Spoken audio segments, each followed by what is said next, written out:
तो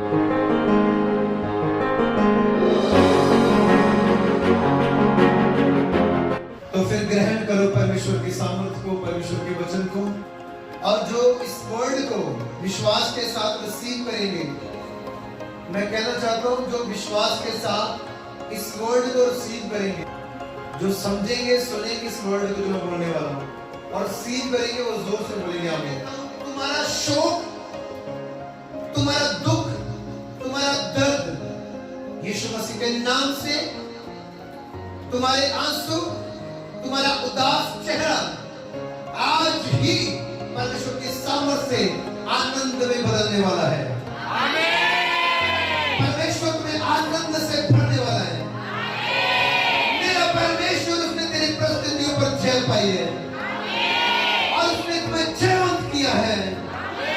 तुम जयवंत परमेश्वर की संतान हो, तुम जीते हुए परमेश्वर की संतान हो। देख, तेरी उदासी हुई तेरे आनंद में बदलने वाली है।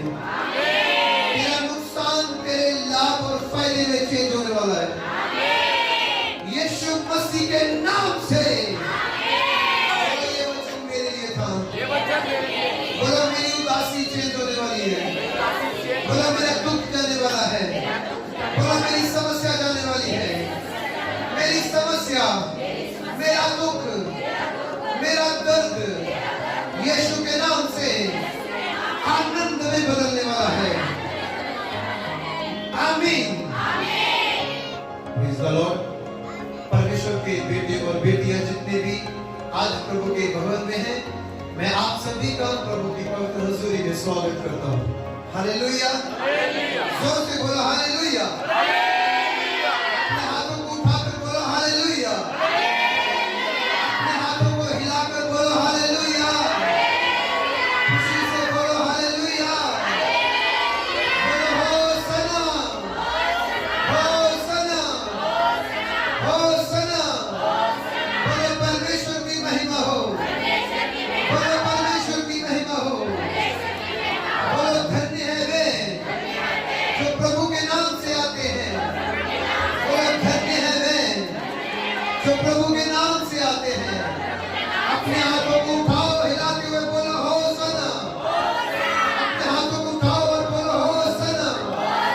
बोलो परमेश्वर की महिमा हो। बोलो परमेश्वर की महिमा हो। बोलो परमेश्वर का धन्यवाद। Thank you Jesus. Thank you Jesus. परमेश्वर आप सभी को आशीष दे, आप सभी को बड़ी बरकत दे।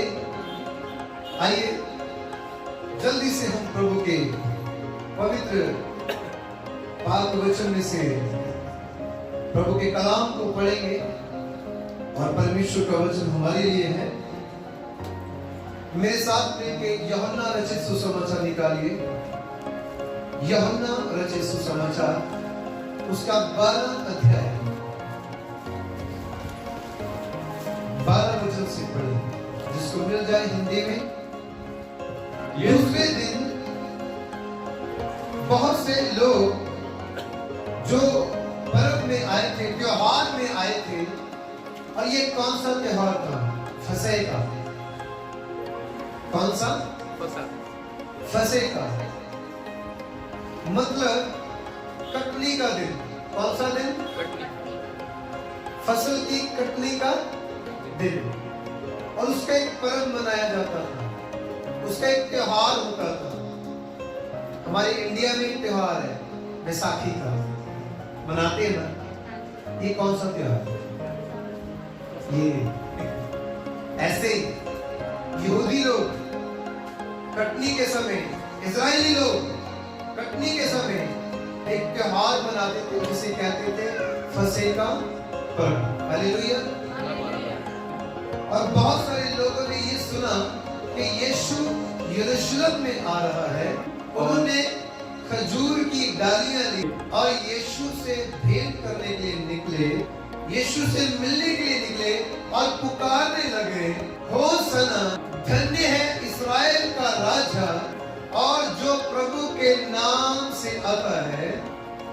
तब यीशु को एक गधी का बच्चा मिला तो वह उस पर बैठा जैसा लिखा हुआ था।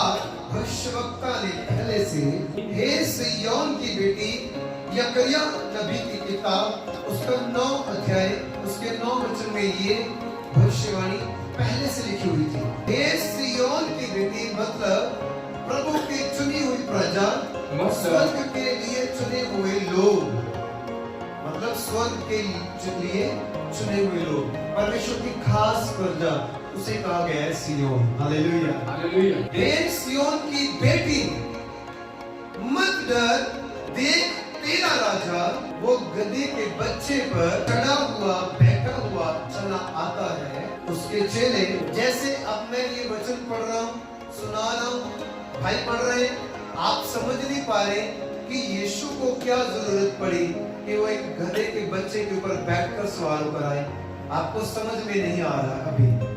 इसी रीति से चेले भी समझ नहीं पा रहे थे कि यीशु गधे के बच्चे के ऊपर बैठकर क्यों आ रहा है, क्योंकि आज के समय में ये आपकी नजर में तुच्छ सी बात है, छोटी सी बात है। ये आपकी नजर में आज के समय में ये तुच्छ, छोटी और नीची समझने वाली बात, लेकिन अभी मैं खोल के बताऊंगा ये क्यों। Hallelujah, hallelujah. चेले भी समझ नहीं पाए थे तब के समय में, जबकि उनको ये पता था ऐसी भविष्यवाणियां हुई है, लेकिन उन्हें कब पता चला? जब यीशु की महिमा प्रकट हुई, जब बहुत बड़ी भीड़ जो यीशु के पीछे पीछे आ रही थी, बेतानिया से, बैतफैगा से, यरीहो से बहुत बड़ी भीड़, और यरूशलेम में से भी बहुत सारे लोग यीशु का स्वागत करने के लिए खड़े हो गए। वो इतनी बड़ी भीड़ को देखकर उन्होंने देखा ये इतनी बड़ी भीड़ यीशु के स्वागत के लिए खड़ी है। किसके स्वागत के लिए? यीशु के स्वागत के लिए। और उन्होंने अपने महंगे वस्त्र, कपड़े, महंगे वस्त्र, कपड़े, आपके घर में जब कोई आपका रिश्तेदार आता है, जब आपको कोई रिश्तेदार आपके घर में गेस्ट आते हैं, तब मैंने देखा बहुत सारे लोग अपने नए वस्त्र अपने निकालते हैं, जिसको आम वो यूज नहीं करते, इस्तेमाल नहीं करते, तो अपनी अलमारियों से जो भी उनके रखने के स्थान है उसमें से वो महंगे और नए वस्त्र निकालकर बिछाते हैं कि हम अपने आए हुए गेस्ट का क्या करें? ऑनर करें, आदर करें। हालेलुया, ऐसे होता है, ऐसे होता है। जब यीशु यरूशलेम में आ रहा है, यरूशलेम के वासियों को पता चला, यहूदियों को पता चला, यहूदी रब्बियों को पता चला, तब क्या हुआ? बैतफैगा से, बैतानिया से, यरीहो से बहुत बड़ी भीड़ पहले से यीशु के पीछे पीछे, और आगे बहुत बड़ी भीड़ यीशु का स्वागत करने के लिए खड़ी। महंगे महंगे कपड़े, जो वो समझते हैं ये महंगे कपड़े हमारे लिए, और जिसे वो अपने गेस्ट के लिए, अपने राजा के लिए, यीशु के स्वागत के लिए वो ऐसे ही रास्ते में बिछा रहे हैं, रास्ते में बिछा रहे हैं कि यहाँ से यीशु गुजरे।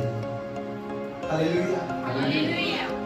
खजूर की डालियां, और सिर्फ खजूर की डालियां नहीं, बल्कि जो घने वृक्ष थे, घने वृक्ष, ऐसे कोई आम वृक्ष नहीं, जिनके पत्ते, डालियां घने थे, बहुत ज्यादा पत्तों से, जिनकी डालियां भरी हुई थी, ऐसी डालियों को यूज किया जाता।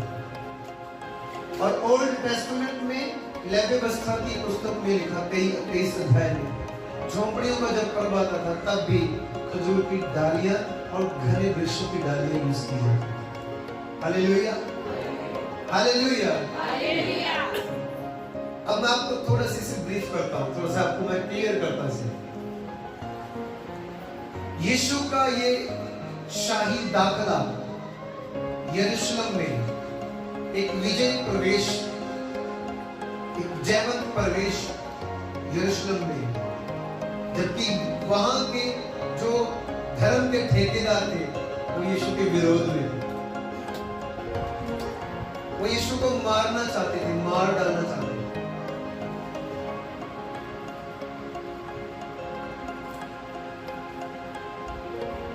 यीशु ने अपने चेलों से कहा, जब तुम सामने नगर में जाओगे तब आप एक गधी के बच्चे को देखोगे, उस पर आज तक कोई भी बैठा नहीं, सवार कोई भी नहीं हुआ,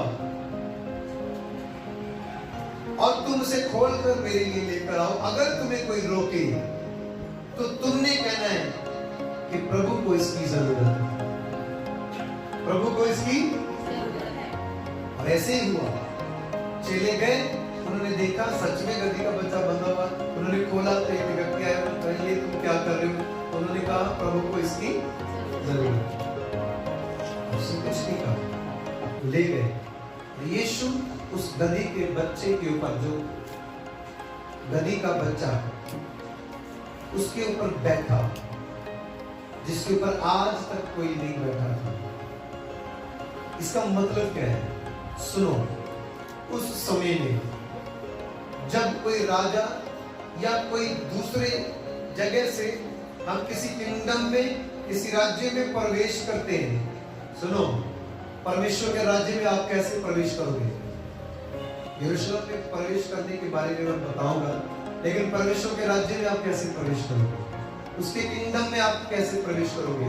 ऐसे अकड़ के जाओगे? हेलो, ऐसे अकड़ के जाओगे प्रभु के राज्य में? या दीन होकर, हलीम होकर, या अपने पापों को छोड़कर, अपने आप को शुद्ध करके ऐसे जाओगे ना, तभी आपकी एंट्री होगी। नहीं तो प्रभु का वचन कहता है, जो आत्मा और जल से पैदा ना होगा वो देख भी नहीं पाएगा, वो देख भी नहीं पाएगा उसके किंगडम को। तो प्रभु कैसे जा रहे हैं?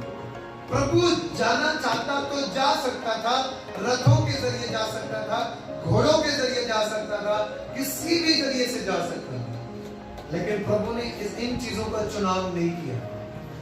गधे का चुनाव क्यों किया? क्या कभी आपने इसकी स्टडी की?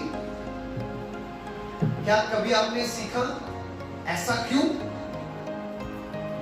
हो राजा और बैठकर आए गधे के बच्चे पर, और वो भी दुनिया का राजा नहीं, राजाओं का राजा, प्रभुओं का प्रभु, इस दुनिया को बनाने वाला एलोहीम परमेश्वर, वो परमेश्वर जिसने सब कुछ बनाया, वो चुनाव करी एक गधे का। और क्यों चुना परमेश्वर ने गधे को? जब हम प्रवेश कर रहे हैं राजधानी में, पंजाब की राजधानी कौन सी? इजराइल की राजधानी कौन सी? यरूशलेम। मेन शहर यरूशलेम, जहां पर राजा बैठकर शासन करता था। Hallelujah, hallelujah. और वहां प्रवेश कर रहा है यीशु। घोड़ों पर आने का मतलब, रथों पर आने का मतलब चैलेंज करना है। एक राजा का दूसरे राजा को चैलेंज करना है। हथियारों के साथ आना, घोड़ों पर आना, रथों पर आना, हाथियों पर आना, ये चैलेंज को दर्शाता है, चुनौती को दर्शाता है। लेकिन गधे पर बैठने का मतलब अपने आप को हलीम करना, हम्बल करना है, अपने आप को जितना हो सके झुकाना है। समझ में आ रहा है? अपने आप को झुकाना है। इसीलिए प्रभु ने कहा था, बड़ी बड़ी गाड़ियों में आने वाला प्रभु का दास नहीं, प्रभु ने कहा छोटे से छोटा दास आएगा, तुम उसका प्रतिफल पाओगे जब तुम उसे एक ठंडे गिलास पानी का दोगे। हालेलुया, तुम उसका प्रतिफल जरूर पाओगे। और जितना कोई हम्बल होगा, जितना कोई अपने आप को नीचे करके, नम्र करके प्रभु की सेवा में खड़ा है, देखिए प्रभु कैसे गए है राजा, वो सच में राजाओं का राजा है, वो सच में प्रभु का प्रभु है, लेकिन उसे चुनाव किया एक गधे के बच्चे, उसके ऊपर बैठकर। आपको पता है आप मार्ग को छोड़ सकते हो, आप निकले हुए मार्ग को भूल सकते हो, लेकिन गधे को एक बार मार्ग दिखा दो, वो कभी भूलेगा नहीं, वो अपने आप चला जाएगा। घोड़ों को आप मार खाते देखोगे, लेकिन गधे के ऊपर जितना मर्जी बोझ डाल दो, उसे लेकर जाएगा, और जिस मार्ग से आप एक बार ले गए वो भूलेगा नहीं कभी, और नाम है गधा। लेकिन कभी भी वो अपने मार्ग को भूलता नहीं। उसे इसलिए चुना गया क्योंकि जब कोई किसी दूसरे राज्य में जाता था या शांति का संदेश देने के लिए जाना है, तो क्या संदेश देने के लिए? सारी कलीसिया बोलो, क्या संदेश देने के लिए? शांति का। अगर शांति का संदेश देने के लिए जाना है तो गधे के बच्चे पर बैठकर हाथों को उठाकर शांति शांति बोलते हुए जाना है। और इजरायली लोग, यहूदी लोग, ये जितनी बड़ी भीड़ थी जो यीशु को देखकर महके महके बस्तर और खजूर की डालियां और वृक्षों की डालियां रास्ते में डाल रहे हैं, उस रास्ते से प्रभु उस बच्चे पर बैठकर जा रहा है, गुजर रहा है, और वो कह रहे हैं होसना होसना होसना। होसना का मतलब आपको मालूम है? मेरे पीछे पीछे बोलो, हिब्रू भाषा में बोलो, हिब्रू भाषा में, इब्रानी भाषा में होसना का अर्थ है प्रभु मुझे बचा, प्रभु मेरी सहायता कर। हालेलुया। आज से याद रखना, भूलना मत। हालेलुया। होशाना का मतलब क्या है? प्रभु मुझे बचा, मेरी सहायता। होशाना का अर्थ हिब्रू भाषा में प्रभु मेरी सहायता कर, प्रभु मुझे बचा। हालेलुया। यरीहो से, बैतानिया से जैसे प्रभु वहां से निकला, चला, वहां से यरूशलेम की ऊंचाई, दूरी, ऊंचाई, यरूशलेम ऊंचे स्तर पर है, नीचे यरीहो, बैतानिया, बैतफैगा, ये यरूशलेम बहुत ऊंचा है, और उसकी वहां से जितनी ऊंचाई है वो 3500 फीट, 3500 फीट ऊंचा है यरूशलेम। हालेलुया। 3500 फीट की ऊंचाई है जहां पर यीशु जा। खजूर की डालियां इतनी खास क्यों है? इस पाम संडे में खजूर की डालियां इतनी खास क्यों है? उस समय में खजूर की डालियां बहुत खास अहमियत रखती थी। आप जब प्रभु के पास आते हो, क्या आप अपना बेस्ट लेकर आते हो, बेस्ट देकर जाते हो, बेस्ट करते हो? पाम संडे, ये विजय प्रवेश के दिन इजरायली लोगों ने अपना बेस्ट दिया, आज भी अपना बेस्ट दे रहे हैं। आपको पता है, दुनिया में कहीं पे भी अगर यहूदी बच्चे का जन्म होता है, उसी वक्त उसे इजराइल की नागरिकता मिल जाती है। उसी वक्त सिटीजनशिप उसे उसी वक्त मिल जाती है, चाहे वो किसी भी कंट्री में हो। वो अपनी मर्जी से कभी भी इजराइल में जा सकता है। इतनी आशीष दी परमेश्वर ने उन लोगों को, इजरायलियों को भी।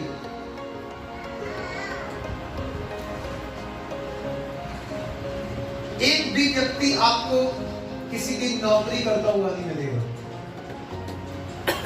बल्कि वो जहां कहीं भी धरती पे फैल गए, मैं कहता हूं बड़े बड़े लोग उनकी नौकरी कर रहे हैं।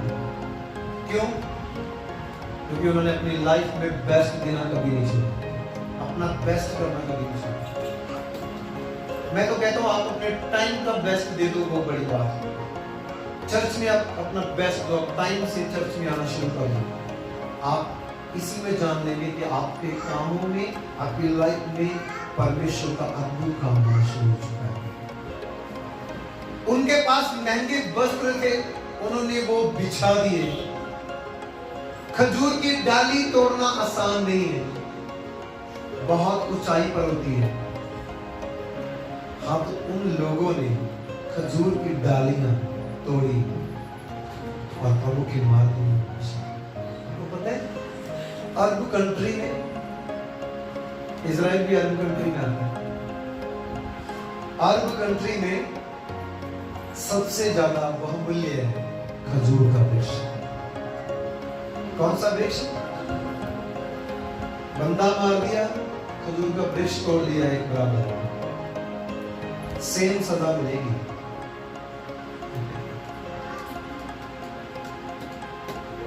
तो समझो वो प्रभु का कैसे आदर कर रहे हैं।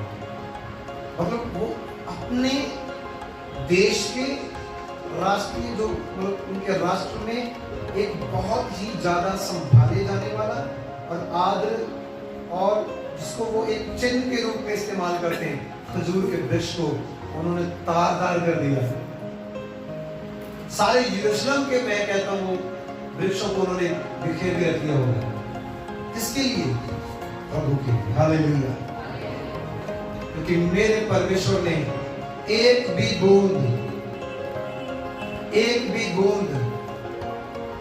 अपने शरीर में रख नहीं छोड़ा। एक बूंद भी परमेश्वर ने अपने शरीर में, उसने अपने आप को पूरा दे दिया। हालेलुया। इस दुनिया में बहुत सारे नबी, पैगंबर, धार्मिक लोग, धार्मिकता पे चलने वाले लोग आए, मर गए, आज उनकी कब्रें हैं, लोग उनकी कब्रों को पूज रहे हैं, लेकिन मेरे यीशु की कब्र आज भी खाली है। खाली का मतलब वो आज भी खाली, आप विजिट कर सकते हो। नहीं तो YouTube पे निकाल लो, गूगल पे निकाल लो, द टंब ऑफ जीसस, खाली है, क्योंकि यीशु था, अब नहीं, वो मुर्दों में से जी उठा। इन लोगों ने प्रभु का स्वागत किया, इजरायलियों ने प्रभु का, यहूदियों ने प्रभु का, बहुत सारे यहूदी रब्बियों ने भी प्रभु का स्वागत किया, याजकों ने प्रभु का स्वागत किया, भीड़ ने प्रभु का, जिन्होंने चंगाई पाई थी उन्होंने प्रभु का, जो अंधे थे जिनको प्रभु ने आंखें दी उन्होंने, जो 4 दिन बाद मुर्दों में से जिसको जिंदा किया उसने भी प्रभु का क्या किया। Hallelujah, hallelujah, hallelujah, hallelujah. मैं कहता हूँ आज आपने प्रभु का स्वागत करना है और आज मेरा प्रभु आपके दिलों में आने वाला है। हालेलुया। आज उसकी शांति आपके दिलों में आएगी और आज उसका आत्मा आपकी जिंदगी में काम करेगा। मैं कहता हूँ आपके बंधन टूटेंगे और यीशु के नाम से आपके बिगड़े काम बनेंगे। प्रभु आपकी सहायता करे। आज का दिन विजय दिन है, आज का दिन जयवंत दिन है, विजय प्रवेश का दिन है। मैं कहता हूँ आप अपने घर में प्रवेश करने से पहले आप जयवंत हो चुके। हालेलुया, आमीन, हालेलुया। बोलो मैं अपनी विक्ट्री पा चुका हूँ। मैं अपने घर में जाने से पहले इस चर्च में, प्रभु के भवन में, प्रभु की हजूरी में, अपने घर में जाने से पहले मैं रिसीव कर चुका हूँ अपनी विक्ट्री को, अपने जयवंत होने की लाइफ को मैं जीत चुका हूँ। अपनी परिस्थितियों से, अपनी बुराइयों से, अपनी बीमारियों से, अपने दुखों से, अपनी समस्याओं से, अपनी उदासी से मैं जीत चुका हूँ, क्योंकि मेरे परमेश्वर ने आज विजय प्रवेश किया मेरी लाइफ में, और मैं अपनी लाइफ को प्रभु आपके सामने रखता हूँ, आपके हाथों में देता हूँ। परमेश्वर मेरी लाइफ में आपका कंट्रोल हो, पवित्र आत्मा मुझे कंट्रोल करे और मेरी लाइफ में आपकी जयवंत जीत की ब्लेसिंग बनी रहे, यीशु के नाम से आमीन।